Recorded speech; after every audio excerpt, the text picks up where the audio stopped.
श्री शिवाय नमस्तुभ्यम।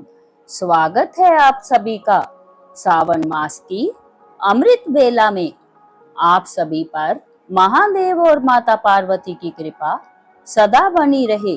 आप सभी का दिन शुभ हो।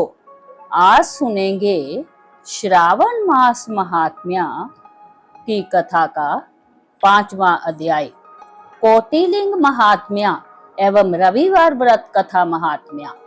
भगवान शंकर बोले, सनत कुमार, कोटिलिंग का महात्म्य तथा पुण्य का विधान बताना, जहाँ वर्णन करना बहुत कठिन है। जब एक लिंग महात्म्य की कथा का वर्णन करना असंभव है, तो कोटिलिंग के महात्म्य को कौन वर्णन कर सकता है। यदि व्यक्ति में कोटिलिंग निर्माण करने की शक्ति न हो तो उसे 1000 लिंगों का निर्माण करना चाहिए। यदि इसमें भी समर्थ न हो तो 100 लिंग या फिर एक लिंग ही श्रावण मास में बनवाना चाहिए। एक लिंग के बनाने से भी जीव मेरे पास निवास करता है। भगवान शंकर का ओम नमः शिवाय मंत्र से पूजन करना चाहिए। घर में यज्ञ करके उद्यापन करना चाहिए। हवन करने के बाद ब्राह्मणों को भोजन कराना चाहिए। इस व्रत को करने से असमय में ऋतु का व्यय समाप्त हो जाता है। इस मास का व्रत वंध्यत्व का हरण करके संपूर्ण आपत्तियों को दूर करता है, रोग शोक संताप मिटाता है। जो प्राणी पंचामृत से श्रावण मास में मेरा अभिषेक करता है, वह शरीर को छोड़कर कैलाश में 1 कल्प तक मेरे पास निवास करता है। वह प्राणी पंचामृत पीने वाला, गो तथा दान आदि से युक्त, अत्यंत मधुर भाषा, त्रिपुरा सुरहंता भगवान शंकर का प्यारा बन जाता है। जो मनुष्य श्रावण मास में सात्विक भोजन करता है, वह चावल आदि संपूर्ण धान्यों की अक्षय निधि से युक्त हो जाता है। जो मनुष्य श्रावण मास में पत्तल पर भोजन करता है, उसे भोजन के लिए सोने के बर्तन प्राप्त होते हैं। जो मनुष्य श्रावण मास में जमीन पर सोता है, वह कैलाश पर निवास करता है। अब तुम्हें श्रावण शुक्ल चतुर्थी को किए जाने वाले व्रत दुर्गा गणपति व्रत के बारे में बताता हूँ। त्रिलोक में प्रसिद्ध इस व्रत को भगवती पार्वती ने श्रद्धा पूर्वक किया था। इस व्रत को सरस्वती, इंद्र, विष्णु, कुबेर, अन्य देवता, मुनि, गंधर्व, किन्नर आदि कर चुके हैं। जो मनुष्य श्रावण में एक दिन भी ब्रह्म मुहूर्त में स्नान करता है, उसे पूरे महीने तक नहाने का फल मिलता है। इस माह में जो मनुष्य जितेंद्रिय होता है, उसे इंद्रिय जन्य बल की प्राप्ति होती है। इस महीने में स्फटिक मणि, पाषाण, मिट्टी तथा मरकत मणि से निर्माण किए हुए शिवलिंग, जा स्वयं उत्पन्न, जा बनाए हुए, जा पिसान निर्मित अथवा पीतल या चंदन मक्खन निर्मित शिवलिंग में एक बार अर्चन करने से 100 ब्रह्म हत्या का पाप मिट जाता है। सूर्य ग्रहण, चंद्र ग्रहण या अन्य किसी सिद्ध क्षेत्र में लक्ष्य जप करने से जो सिद्धि प्राप्त होती है, वह सिद्धि श्रावण मास में केवल एक बार जप करने से मिल सकती है। किसी दूसरे समय में किए गए नमस्कार तथा प्रदक्षिणा से जो 1000 बार में फल मिलता है, वह फल श्रावण महीने में एक बार नमस्कार या प्रदक्षिणा करने से मिल जाता है। यह श्रावण मास मुझे अत्यधिक प्यारा है। इस महीने में वेद पारायण करने पर सब वेद मंत्रों की अच्छी तरह सिद्धि हो जाती है। इस महीने का एक दिन भी बिना श्री सूक्त पाठ किए ना बताएं। जो इसको अर्थवाद मात्र कहता है, वह मनुष्य नरक को प्राप्त होता है।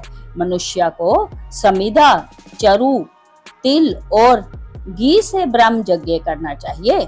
धूप, गंध, पुष्प, निवेद्य आदि के द्वारा अर्चना करनी चाहिए।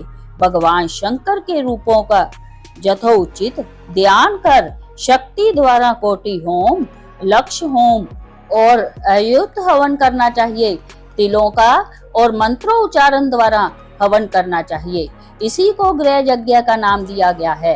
सनत कुमार, अब मैं तुम्हें रविवार व्रत की कथा, महात्म्य, विधि तथा पारायण को बताता हूँ।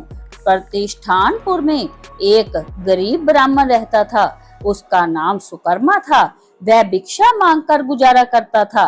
एक दिन वह एक गृहस्थ के घर में भिक्षा हेतु गया। वहां स्त्रियां रविवार का व्रत कर रही थी। उस ब्राह्मण भिक्षुक को देखकर उन स्त्रियों ने अर्चना सामग्री को ढक दिया।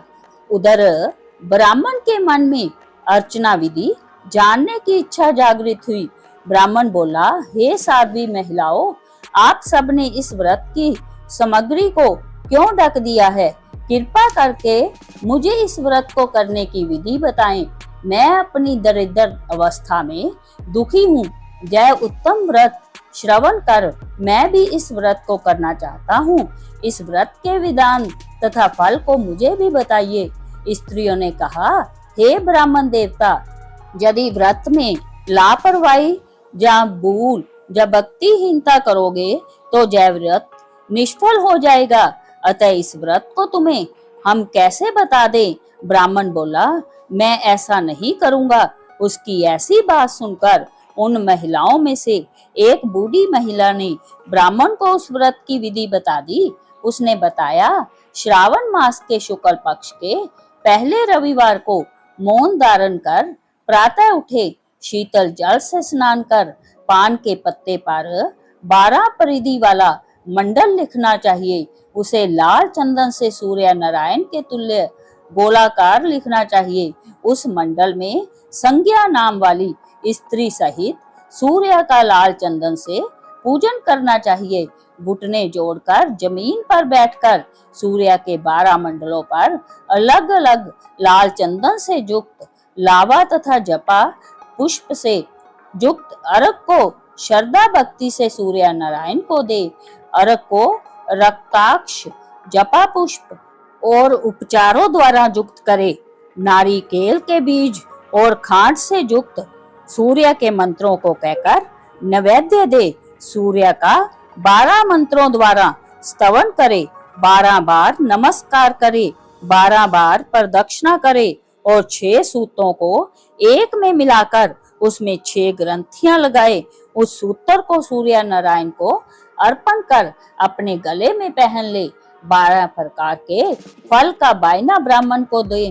कुपात्र को इस व्रत की विधि नहीं बतानी चाहिए। हे द्विज, इस व्रत के करने से निर्धन धनवान हो जाता है, निसंतान पुत्रवान हो जाता है, कोढ़ी का कोढ़ मिट जाता है, रोगी का रोग दूर हो जाता है। प्राणी जिस वस्तु की इच्छा करता है वह उसको इस व्रत के प्रभाव से प्राप्त हो जाती है। श्रावण मास के महीने में 4 या 5 जितने भी रविवार पड़े सब रविवारों का व्रत करना चाहिए। व्रत के फल की प्राप्ति हेतु उद्यापन भी करना चाहिए। इस प्रकार रविवार का व्रत करने से कार्य सिद्धि होती है। गरीब ब्राह्मण रविवार के व्रत की विधि सुनकर अपने घर को लौट गया।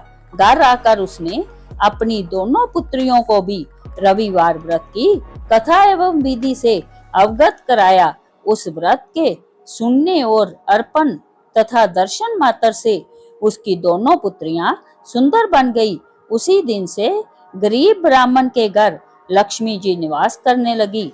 अब वह ब्राह्मण भगवान की कृपा से धन कुबेर बन गया। एक दिन वहां का राजा ब्राह्मण के घर के सामने से गुजर रहा था। उसकी दृष्टि ब्राह्मण की रूपवती कन्याओं पर पड़ी। वह उनकी सुंदरता को देखकर ठगा सा रह गया। राजा उन कन्याओं से विवाह करने का निश्चय कर महल को लौट गया। राजा ने अपने पुरोहित को ब्राह्मण के जहां उसकी दोनों पुत्रियों से विवाह करने का संदेश लेकर भेजा। ब्राह्मण ने राजा का प्रस्ताव स्वीकार कर अपनी दोनों पुत्रियों का विवाह राजा से कर दिया। राजमहल में जाकर दोनों कन्याओं ने रविवार का व्रत किया और वे पुत्र पुत्रों से युक्त हो गई। सनत कुमार जिस व्रत के सुनने मात्र से सब मनोकामनाओं की पूर्ति हो जाती है, तो इसके अनुष्ठान के फल का क्या कहना। इस प्रकार से स्कंद पुराण के अंतर्गत ईश्वर सनत कुमार संवाद में श्रावण मास महात्म्य में 5वें अध्याय की कथा समाप्त हुई। बोलो शिव शंकर भगवान की जय। प्रिय साथियों, यदि अभी तक आप मेरे चैनल का हिस्सा नहीं बने हैं तो चैनल को अभी सब्सक्राइब करें। मिलते हैं अगले अध्याय 6 में।